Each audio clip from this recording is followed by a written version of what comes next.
We are live. All right. Hello and welcome, folks, to Radio Reflex. It's been a while.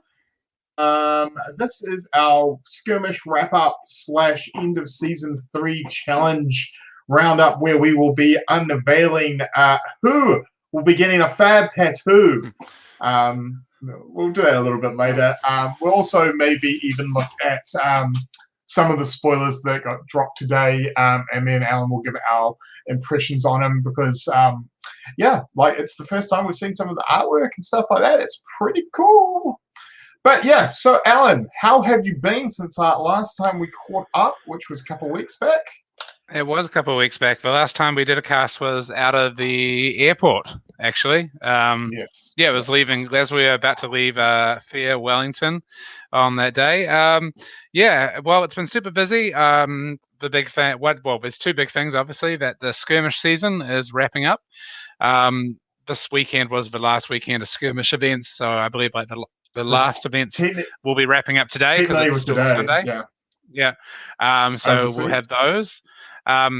Working on getting the Skirmish Wave 2 prizes organized. So I have we'll do a proper update on the website, but Wave 2 prizes information has gone to our fulfillment partners, so that's good. That's a monkey off my back. And hopefully we'll be able to get Wave 3 through to our fulfillment partners pretty quick.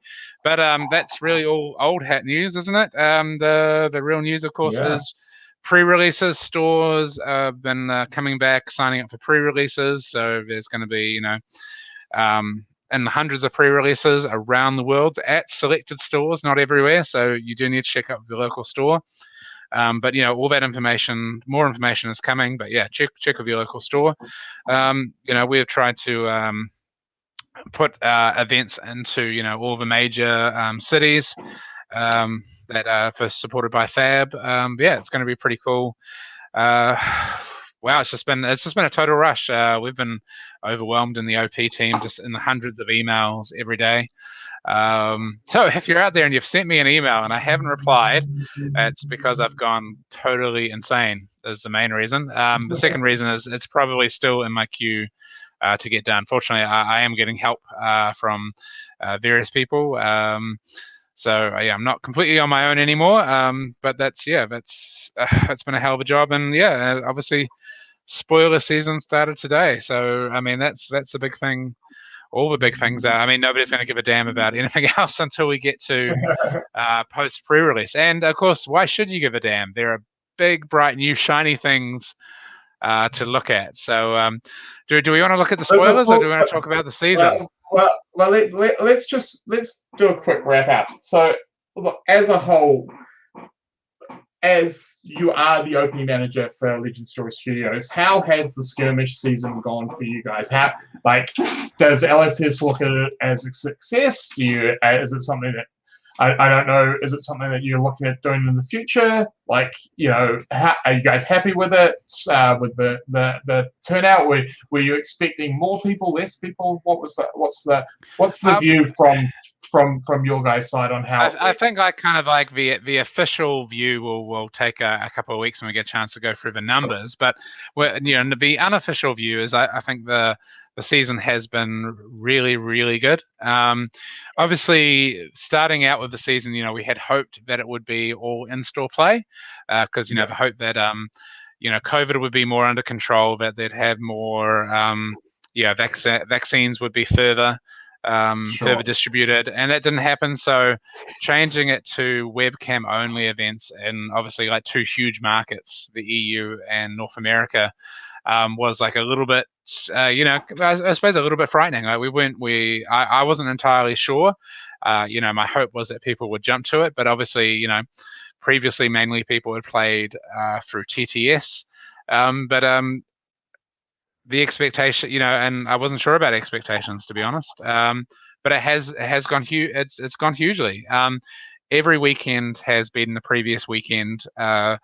Just off the top of my head, for this weekend's numbers, and that was without today's events, is something over 700 people were playing in skirmish and fab events. Yeah, I mean, And even just here in Auckland, yesterday we had I think our biggest event with 52 players, which was with 52 players sold out. I think they could have had more. They just didn't have space for more, which was no, insane. there was definitely no space at Joe's store for extra play. I think it could have gone to 54, but it was in you were there. It was a hot event. Joe had the fans on, but it was certainly a hot 6 rounds of at, fab. at the lower tables. They were not those fans weren't really getting down to our end of the store. The head judge Newson, I believe, actually kind of judged from the doorway. But yeah, it wasn't altogether that bad. But well, I've had worse. We've had worse. But it was a good event, a little bit hot. Yeah, there was a few interesting things come out of that event. Obviously, what was really great to see Rohan finally getting it done and taking out an event with Kano. Of course, anyone who's been following the New Zealand scene would know the name Rohan as the guy that tends to top Swiss rounds with Kano and then get knocked out in the first or second round of the top 8. But he managed. I think part of it was he didn't top the Swiss this time, so he managed to get into the top 8, and he finally got the monkey off his back and got a win. So well done to Rohan. Yeah, well, I think that's what you mentioned. Good. If you fly, if you're coming in too hot into that top 8, maybe you've exhausted all your fuel. You're flying on empty. But this time, although I was told by another top 8er that Rohan pulled off what could be one of the most insane series of off the top Kanos. I was told to in his victory against Jacob, and now this is only going by Jacob's words. So, Rohan, if you're watching this at some point, feel free to rebut. Feel free to rebut what I was told. But I was told that Jacob had lethal on the stack, but he only had a hand of red, and Rohan apparently hit something like stir, sonic, blazing. Nice. To deal 20, and Jacob worked out. But if he had had one blue in hand, if he had been able to pitch a blue rather than having to pitch a red for, I think the attack on the stack was on the chain was life for a life. If he had been able to pitch a blue for it, he would have been able to just stave off death of that turn. But he didn't, and Rohan just pummeled him with exact C's. Yeah, it was someone who has lost to Rohan numerous times on exact damage. I wouldn't be surprised if that's in fact what happened. So yeah, again, well done to Rohan. But again, what a weird, there was some weird stuff happening. I was into round 5, right? So 6 rounds, 52 players, 6 rounds.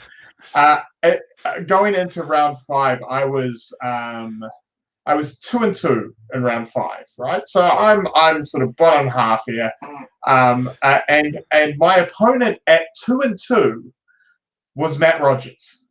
Yeah, it was funny, Matt Rogers proceeded to beat me, so I went to 2-3, and my last round opponent was Kieran McEntee. At 2-3, I was playing Kieran McEntee of Session Blood. I, of course, managed to keep my streak against Session Blood players alive and beat Kieran, as I did to Carol and Whangarei. So just pointing it out there, guys. Radio Reflex 2, Session Blood 0 in Skirmish season, I believe. Not counting if you've played Alan. Yeah.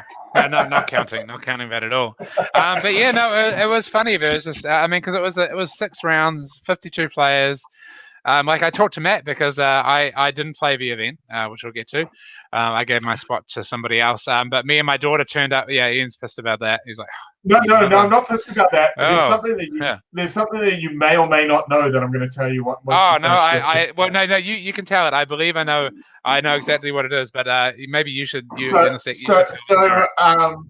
So of course, Alan gave away his slot to the man who's been notoriously bad for booking a ticket to any event in these skirmish events.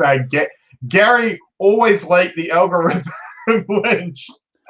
Like, Gary, turn up to an event without a ticket and just hope to get in. And of course, we get to the random playmat draw at the start of round 6, and it goes to player number 36 out of 52. One, Gary Lynch. So you missed out on the Scout for a Scout playmat. Gary as I dubbed him before, Gary the algorithm manages to pick up another random prize. And so, Gary, I said it on the day. I'm going to put it on the internet. If I ever hear you complaining about not winning anything, it's over. You are officially the algorithm. You can never complain about not winning stuff. Yeah, Gary is a lucky son of a gun, but that's fine. Yeah, so I gave my spot to Gary. I did turn up later on with my daughter. We did a quick live stream going through the store. But yeah, some big names like actually when I got there, Matthew was sitting outside having an ice cream, and I was like, "Oh, are you already done?" And he was like, "No, I'm out of contention." And I was like, "Oh, what's going on?" And yeah, some days you just have a bad day. Like he's talking about just he was up against a Guardian player, which should be a good matchup for him, but he got consecutively crippling crushed, I believe. Matt said. So yeah, sometimes it doesn't go off, and then I believe he lost a match to Tom Penny. And Tom's obviously like if anybody's going to beat Rogers with Dorinthia, it would be Tom. Just got a Cal McCreef. Feels like the last 50 odd random draws with 30 plus people have 50% have been won by Gary. I'm not sure. Maybe there's something about Gary's name. But it is fairly high. No, maybe it's something about Gary's name. Maybe Gary's name, the combination of letters in that order, have some kind of special power. Like it is certainly an algorithm. There's Gary Lynch equals power apparently. Right. So this is another good one from Muddo. He says more like 90% others, 10% is when Gary hasn't got a yeah. That's a fair call as well. Also, I would like to just point out you may not have realized it, but you made the ultimate. So for our friends outside of New Zealand, there's a thing here in New Zealand. Our national summer sport is cricket. And there's a thing called the commentator's curse in cricket, which often is when the commentator says something like, this batsman is looking really well, he's looking to get a big score, and the following ball he'll get out or he'll get caught or get run out. And it's known as the commentator's curse here. So when Alan showed up to do his little video, Carol and Tom Penny were at the top tables. They were undefeated. And Alan made the comment as like, "Oh, both these guys are a lock for top 8." That game then proceeded to go to time. They both got a loss in that round, and then both Tom and Carol proceeded to become 9th and 10th and not make top 8. So that was the ultimate commentator's curse ever in Flesh and Blood. All right. Hopefully neither Tom nor Carol see this to I pointed it out. How much it ruined. Okay. All right. Great. That's great. Yeah. No, that was. But also for some reason I thought it was only 5 rounds in my head because I think that I made those comments in round 4. I believe so. Yeah, I can't. Alan needs to what? Hang up my banner? Oh, that it's probably saying that. Yes, that is actually a Mask of Momentum banner that does actually need to be put up properly. Yes, but no, it's not a spoiler. Not a spoiler at all. No. Alan, of course, is coming live from his office tonight, not Casa de Hale. Yeah, no, too much work to be done to get home and on the podcast. Obviously, pre-release coming up, but so Skirmish season is over. One of the questions you asked before is, are we doing it again? No, hold on. Before you embarrass me with the results, right. Are we going to do Skirmish event series? Are we going to do Skirmish again? I very much hope so. Can't give out any details, but I think it's been a success. So, and obviously if anything's successful, you want to repeat it. So, yeah, I'd be happy for us to do another skirmish season. So yeah, if you enjoyed this skirmish season, fingers crossed. Obviously, if it's, in a kind of post-COVID world, it will be an in-store play again. But yeah, probably the biggest takeaway is just, all these big events, which are like international. I think somebody emailed me this morning. I cannot remember, but saying they had players from 12 different countries. Yeah. And their events. So that's brilliant. So, folks, if you're watching and you enjoyed the skirmish seasons and you want to let LSS know that you enjoyed the skirmish seasons, why not hit up the Fab TCG Facebook page and leave a comment. I know the team at LSS, they scour like the fan pages and stuff like that. But if you can actually go along to their Facebook page, leave a comment saying how much you enjoyed skirmish and you'd like to see it again. That's just direct feedback that they don't have to search the internet for. And only good things can come if we let LSS know how much we enjoyed these events. I personally, as you said, I got to play in a number of events, both here in New Zealand and internationally. I got to play in the UK, I got to play in the States, I got to play in Canada. Feeling very, very Commonwealth about the whole thing. And it was a lot of fun. And getting to play, as much as I love playing here in Auckland, and 52 players at our last event was great. As I said, ran into Matt Rogers, ran into Kieran, ran into, Kale and me play all the time. Saw and me play all the time. So it was nice actually being able to play in some events where I wasn't playing someone I played against every weekday anyway. So yeah, big thumbs up from Right Time Gaming. We had a lot of fun, and I hope that we see another skirmish event in the future. With that being said, of course, the end of skirmish means the end of Season 3 Radio Reflex Challenge. Alan, do you want to tell the folks what we were playing for? We were playing for a tattoo for the loser to get a fab tattoo. So Ian, should we do a little drum roll? Do you want to bring up those scores? I just need to quickly get something. Quickly get something. What was I doing here? Alrighty. So after all the skirmishes, and since Alan didn't show up yesterday, the final score was 26-20. We have, and still, your undisputed champion, Reiner. All the Reinerholics out there, we did it. I need a money in the bank. I need a money in the bank briefcase to run in and smash you over the head. Essentially, that's got to be my out. My out. So good. Where's the Miz when you need him? Where's the Miz when you need him? No, where's Edge when you need him? Alrighty, so that is Season 3 in the bag. So that means Alan, you will be getting a fab tattoo. Now you don't have any tattoos, do you? I don't. I'm gonna do exactly what Lucky Game. I'm gonna break my gambler's gloves. Do over. Oh, what is who have we got here? What's this other suggestion? An eye of a video would make for a nice tattoo.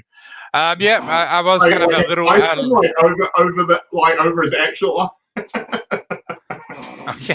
I get it. Yeah, I get it right over here. But that means I should get. Oh wait, which side is my heart actually on? I should get a heart over here. No, I don't have any tattoos. Well, to be fair, Ian has some tattoos. Maybe Ian, you could even still join me on a tattoo. But I think I have got some commitments coming up. Most importantly, soon I've got the birth of my second child is coming up. Due date is the 8th of May. But I'm hoping, of course, we got beaten to the whole tattoo thing by Mr. Jacob Pearson, who got his sweet Kadachis on his shoulder. But he actually got the tattoo at the place that's right. Here we go. We should. If only. Maybe next season, if I'm unavailable, I need to choose a proxy. I need to bring in a ringer. But yeah, I could have done with some of Gary's points. That's fair. But the tattoo place that Jacob got his one at is right beside Shuffle and Cut. So what we might need to do is plan for some kind of tattoo UPF event spread across, because literally it is well, not quite the store next door, but it's like within like 3 or 4 meters walk from Shuffle and Cut. And obviously they've already done one Fab 2 tattoo, so I'll need to get that done. What I am going to do is, for those of you interested in what I'm planning to do, I do have some ideas. I am actually going to go to MJ, who's our lead creative, and get her to do something. One of the things that I've always liked very much from our website is the silhouette kind of little icons that are on each of the hero pages. So I'm going to see if she can actually do me an original one. And it's probably going to be Viserai themed, to be honest for you. I've got some ideas about something cool with Viserai's like kind of helm and like maybe the grasp and stuff like that. So it'll be a pretty simple tattoo is what I'm aiming for, something that's graphic and simple, because I haven't had a tattoo, so I'm not going to get a full back piece for 8 hours or anything like that. It needs to be something really simple. Although of course I might get one and then become hideously addicted to tattoos. I actually do have a sister-in-law that got one little tattoo, and then 2 years later she is fully tattooed everywhere. Run away with the circus of the tattooed lady. Yeah, so maybe we'll see, but so I think we're definitely gonna have a little bit of an event. I don't know if a tattoo store would let people in, or maybe we can stream it to the store, perhaps. Maybe. Yeah, I'm sure we can do it. So once I get an update, Iain and Alan screaming from 2 doors away, 2 doors away while we play UPF. That's because not because of tattoo, because you'll be reminding me of every loss. You'll be like, remember that time I beat you in? Remember that time you brought in Gambler's Glove in the wrong matchup, and it cost you, Alan? Hold on. What's lucky? Yeah. No, that sounds. That sounds like a full. That sounds like a full back piece. Probably pass on that. Not until I get the first one. Then we'll see what happens. So that should be cool. Maybe I could just get UPF on my wrist or something like that, just to remind me. Or I could just get left to right. That would also be useful too. But anyway, so that is that. Of course, some of you may know Alan and his lovely wife are expecting a second child very soon. So season 4 may not be a season. We may actually end up going true wrestling style and putting these up one-off events when and where Alan can actually participate, or we will look at something else. But for now, this bad boy is staying right here where he belongs. That's fine, but I mean, continuous. We'll have to see. Also, the other thing is we're going to be transcending. With Skirmish over, the focus will start to shift to Classic Constructed, and it's been so long since even thought about Classic Constructed. I mean, the last time I thought about Classic Constructed was actually Nationals, and even at Nationals we had Blitz on day 2. So it's been such a long time. So, and I suppose this can segue in because, of course, very soon we'll have a whole lot of new cards to play with and some new unnamed heroes. So, let's transition into the spoilers. The spoilers started going up today. A number of sites have brought them up. Now, one thing just before we go any further, me and Ian do have to be very careful about what we say here. We were involved in some of the testing for Monarch. During the lockdown, we actually got to do some drafting, and there are some things that we know that about various things which haven't been revealed. There are some things that we still don't know about Monarch. But so we are, so we're going to be very careful with what we say and just look at the cards. But yes, we've got some. If you look towards your screen now. So at the beginning, that you didn't. Right. Now you can have some more life to play with. Now you can have some more life to play with. Yeah. Yes. Put on. Yeah. What do you do? Get out your little pin, your box. Your little box, and you put the pin in it. Hole. Yeah. Alrighty.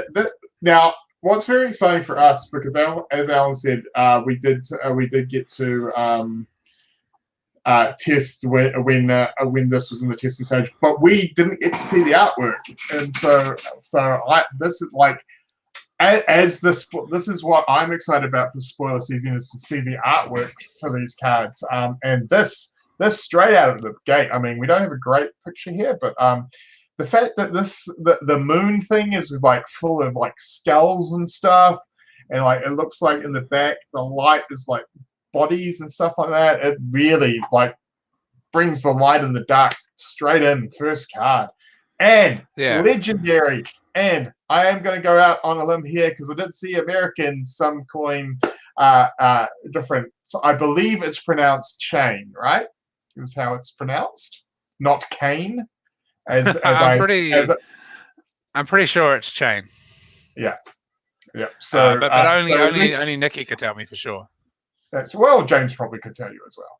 Yeah, to be true. So legendary chain specialization. You may only have one Eclipse in your deck, and only if your hero is chain. Play Eclipse only if you've played 6 or more cards with Blood Debt this turn. If you have, you may play Eclipse from your banish zone. Create Urza's the Soul Reaper token. Now, we are going to talk about Blood Debt with one of the next promos with the spoilers. But wow, this is very interesting. I've seen a lot of people like that. Again, this brings up a lot of questions.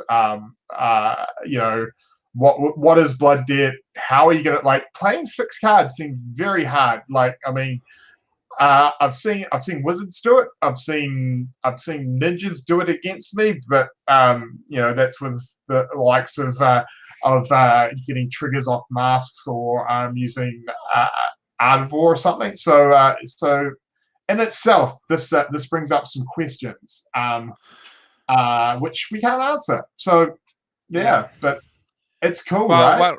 One, it's a legendary. You have to play with a specific hero. It's also a shadow instant. So also for anyone at home, that is one of the 6 legendaries in the set, which we know that there's going to be 6 legendaries. So that's interesting in itself. Yeah. Yeah, so, shadow instant. So obviously your deck is obviously chain. Seems like from this seems that chain will be a shadow character. Yeah, very interesting. Well, we actually don't know that much about shadow or light in the public at the moment. It's and first of all, this if I remember, we really can't say that much about the card, unfortunately. So our spoils aren't so good, but let's go to the next one. So hold on, I'll zoom. Let me zoom in again. So this actually lets us say a lot more, because this actually has the reminder text of what Blood Debt is. So first of all, let me just say, Tome of Torment is kick-ass because I'm a big fan of horror. The Necronomicon is obviously one of the great tropes of horror films. Go Evil Dead, Lovecraft, all that stuff. Just a plate of eyeballs up in the top left-hand corner as well. Yeah, this has the goo. This is not some dusty tome with stretched dead skin. The skin is still, I by the looks of it, it's still moving around. Yeah, it's not dead. How great is this card going to look in foil? It's going to look sick. It's so awesome. So once again, it's a shadow action, not a shadow instant this time. So it's a red, but it's a majestic. So this is the only version of it. Again, it's play from your banish zone. So that the banish zone has this thing. That's the interesting thing, Alan. It says you may play tome from your banish zone. So you can. All right, that's true. So you can play it normally, or you can play it from your banish zone. Yeah. So that's Because the banish zone is only really doesn't see a huge amount of play. Like cards like Remembrance get banished. Obviously, Katsu lets you banish a card and bring it back. So we have seen some use of the banish zone being able to be used and bring back, as is with Kano as well, of Kano's ability. So just because it's banished doesn't mean it's gone, and this is what this card has got built in. But Blood Debt, this is the big thing that we want to talk about. Blood Debt, at the beginning of your end phase, if Tome of Torment is in your banish zone, lose one. That is big. So clearly we've got here that Shadow, as you may think, but you know, if you want to if you want to be on the side of darkness and the sides of the demon, there is a price to play, and that price is Blood Debt. Well, you know, was it whatever, you know what they say, in the wages of sin are death. So so I'm wondering if this is going to be, because, like, you know, we've often been about the brute life where, you know, discarding, things go wrong. Could we you know, and you get that randomness. Is this, are we you know, and, you know, we've died as brute players. You know, we've died as brute players. Well, we also die to Blood Debt cards. Yeah, but also the other interesting thing is Blood Debt's going to make deck building really interesting, because maybe what it does, it makes cards like Scar for a Scar and Life for Life, you know, cards that you have to have less life than your opponent. You know, you can actually pick when you do that. Like so like, for instance, one of the tough things against maybe like Runeblade OTK, where they're not attacking you and you're like, oh, I've got scars in my hand and I'm never actually going to be at lower life because they're not attacking me. Maybe you can use your Blood Debt as a way to also control whether or not you're higher or lower life, which is going to be very interesting. Yeah, I mean, there's a lot of questions, and you're just not going to see the answers until you get and more. I mean, once the heroes are revealed, then people are going to, you know, be able to figure out what all these mean. Because, you know, without the hero cards, you know, we're just kind of spitballing here. So I actually have no idea when any of the hero cards are going to be revealed. Hopefully sooner than later, but that's going to be key. Yeah, Gregarian Tomb looks like it might see play to help thing decks out of the whole turbo combo approach. Yeah, absolutely. Quite possibly that is also what do we have here. I think this is a very good point. Art of War banishes an attack action card. So yeah, so again, if again going back to having to play 6 Blood Debt cards, you know, maybe Art of War is going to be one of your ways to you know, set up the Blood Debt cards and stuff like that. It's this is what's so exciting about spoiler season, is that getting the little bits of information here and there and slowly working stuff out, which is cool. But well, there is one big other thing. There's one other big thing about this card, and is the fact that it has no defense, just like Gregorian Tome. This card is, you know, this card can be a liability at the wrong time. I mean, you know, it's only got only pitches for 1 red. Yeah, it pitches for 1 red against brute. It doesn't block. So if you get your other cards intimidated and you're left with this in hand, it's tough. It's tough. Imagine a deck full of actions that don't block. So this is interesting. Just think about that. Think about that. That you know, we don't know what the power level of this card is. It's a majestic, so you know that suggests obviously suggests pretty good. So yeah, super interesting. So let's go back. Also much better than other TCGs. They hype generate. It's crazy. I agree with you, Kale. I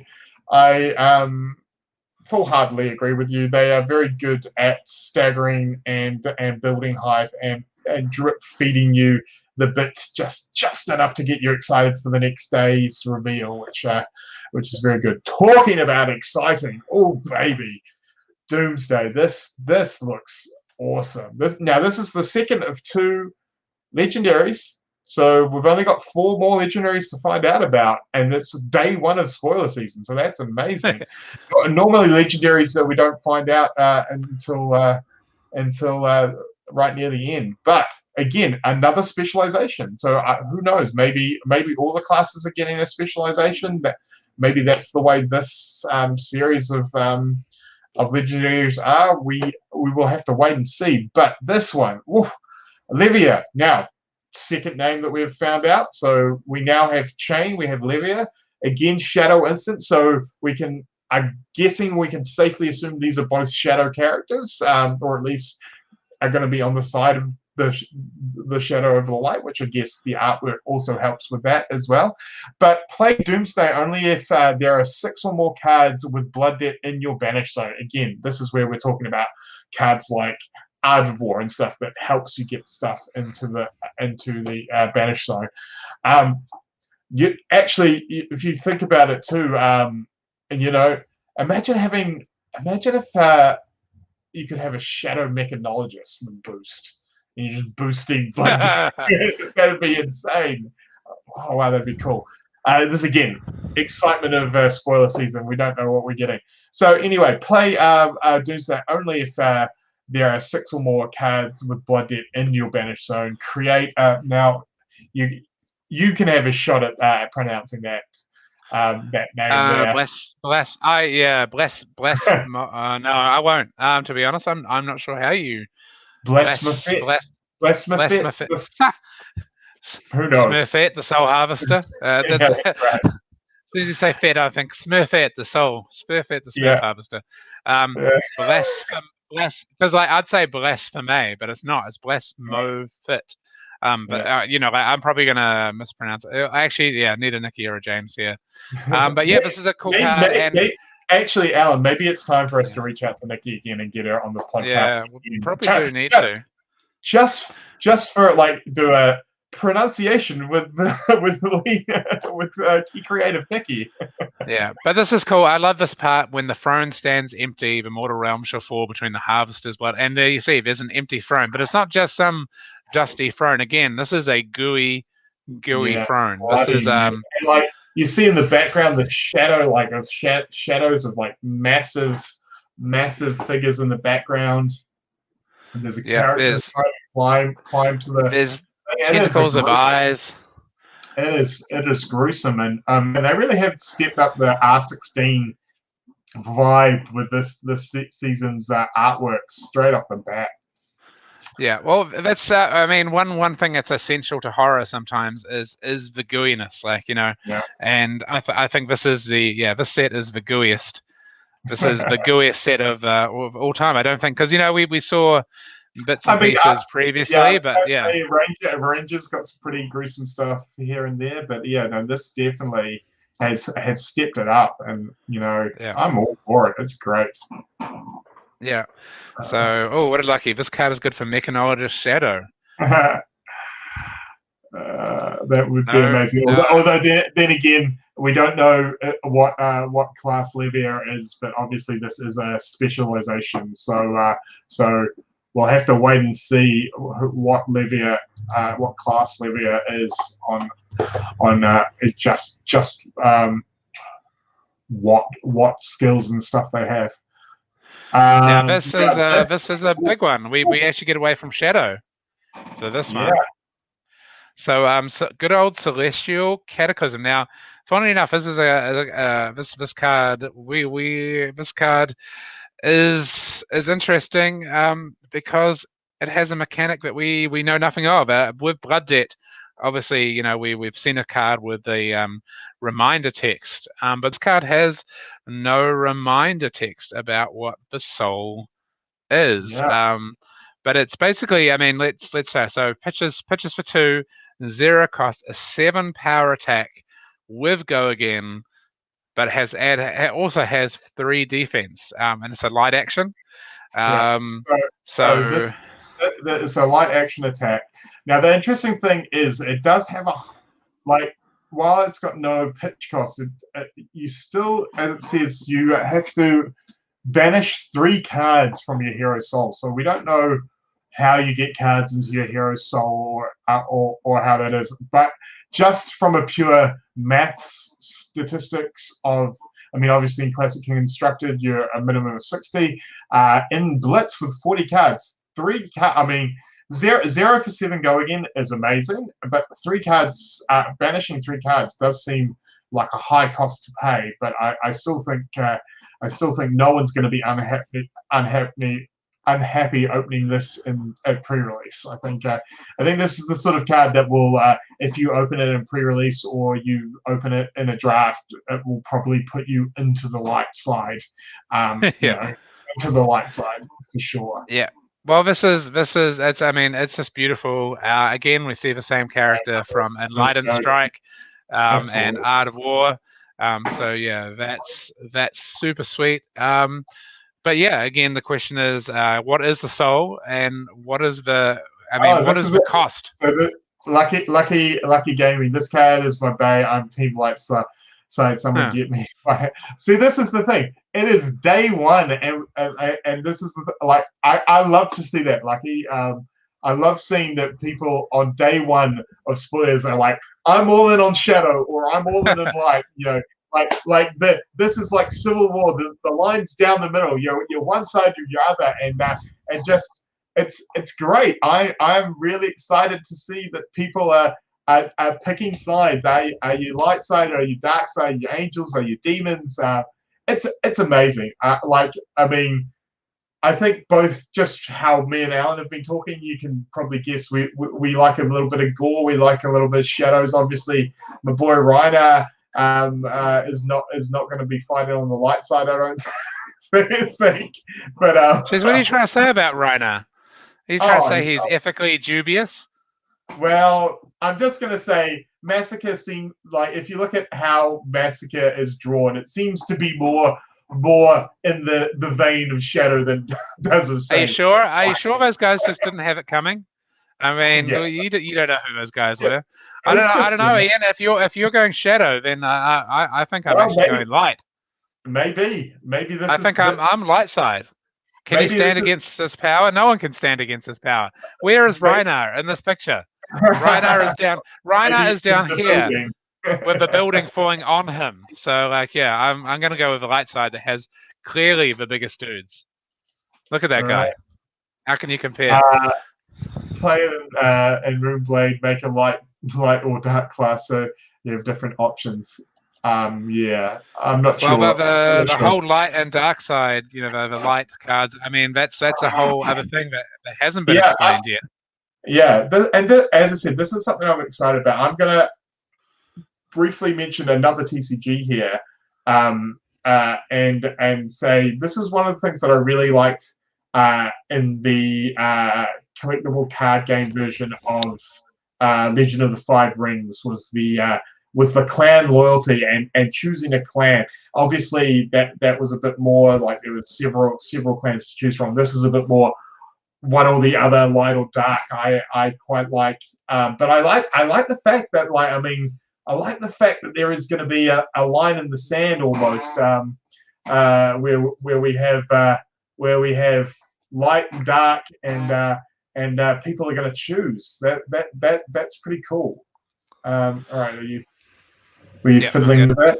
Sorry, I fiddled wrongly. All right, let's have a look. So the last card I think this is the last card because apologies, we didn't actually credit all these things because we're getting them so rapidly. So this is the last one, and this is also important because it is one of the pre-release cards. There are two pre-release cards, and obviously there's one. Lucky TCG says all are welcome in Team Lightside, even brute players. Totally. That's very generous of you. Yep, Alpha. Yep, very cool.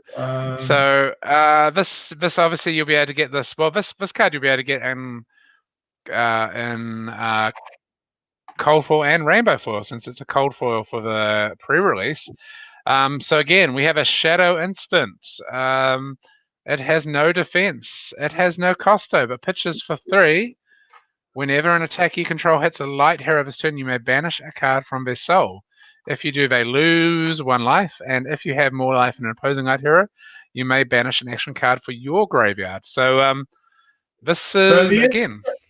The interesting point. So we've seen that the light side seems to be talking about the soul, and the dark side has been talking about blood debt, and this references if your opponent is a light hero. So I think from that we could work out that the soul seems to be the light side mechanic. Blood debt seems to be, well, or one of the mechanics that we've seen day one. Blood debt seems to be the shadow mechanic, and yeah, and again, I mean, this is just zoomed in art from the art that we've already seen on the release posters, but still, how cool is that art? Like that weapon that that demon is carrying. I think it's going to be very cool. Like I hope, fingers crossed, that that's one of the weapons in the set, because I can't wait to see that, get it more of a close up on how cool that weapon is. Yeah. This is the thing I think is kind of intriguing about it is this is a way. It's an instant speed way to kill somebody.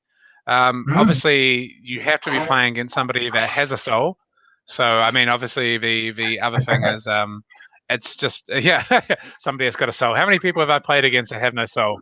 If you don't have a soul, take a mirror with you to see if they. So, but like, just imagine they're on one and they have a card in their soul, or more than one. Who knows? But like, it's just this reaches out and touches them, and this nugs them. Will you be possibly, if you've got cards in your soul, are you going to be worried when you hit one that your opponent flicks this out? And I mean, it's like reckless swing when you're playing a brute player, or shunt when you're playing a warrior player. It is something that you're going to have to put into your maths and go, oh, now I'm getting to that point where I need to worry about this card. This is an interesting point. So Lucky TCG brings up, this card has a drawback. What if a shadow player plays a shadow player?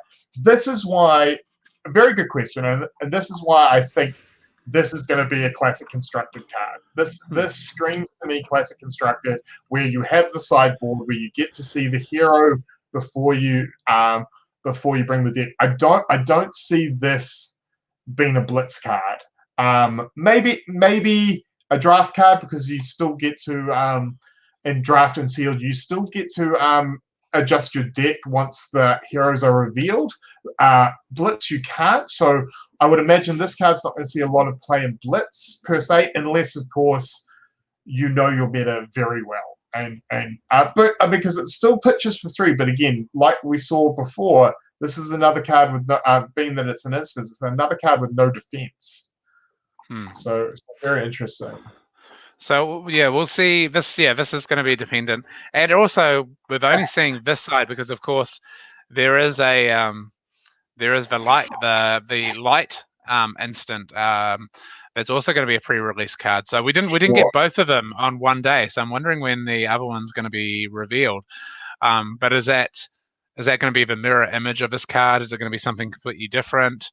That's going to be real interesting to find out. But yeah, I agree with you. Like, it doesn't seem like a blitz card, because if this card is no good against other no defense, and if you're not playing against the light hero, it's effectively a blank pitch for 3 with no defense, which is pretty rough. But again, we don't know what the status of light heroes are.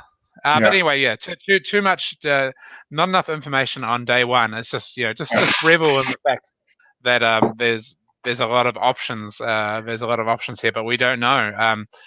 I mean, come a little bit later, we will have. But I think that is our last spoiler. I think there may be one more that hasn't been released prior to when we started. But I'm not 100% sure. I think that is everything. Yeah, but the good thing is, if you head to fabtcg.com, there is a lot of information on whose spoilers are coming up in dates. I know the team that's been organizing them has put a significant amount of blood, sweat, and tears in making sure these all get out. And Ian, you know, because you actually helmed one of these seasons, and I know the swearing that used to come from your office as you were trying to organize this stuff. So yeah, it's not just as simple as flicking somebody an email saying, "Yo, want a spoiler card? Here you go." I mean, it's probably a lot easier than when I was doing it, when people were like going, no, I don't want a spoiler card. Where I would imagine the team has got inundated with people wanting spoiler cards. It's amazing that with just 2 sets how big the game's become, and really the reach that we have come in under 2 years, which is amazing, and I'm super excited to see the growth. But I think that is it for us. That is we're bang on the 50-minute mark. I think we have chosen very well. The last thing we are going to leave you with, because of course we're not going to be without our own spoiler, but all we can do is spoil the date of our spoiler, and that is going to be New Zealand time, the 21st of this month. So we're getting one of the last spoilers. So I don't know if they're saving the best for last, or we're going to get. We will put out some advertisement. It's not on the schedule. I checked with the team and they said yes, we could reveal when we are. We don't actually know our spoiler at all. We this is a mystery to us. Oh, thanks, Bronson. Thanks, Bronson. Oh, no, you guys get me right here. Give a shout out to Bronson. I haven't watched the whole thing because it's like 2 hours, but Bronson just posted up his drinking with Bronson with Yazi as the guest, which of course if you've ever seen any of Yazi's stuff, you know that's going to be a rambling good time. So you definitely check out Bronson's channel and check out the interview with Yazi.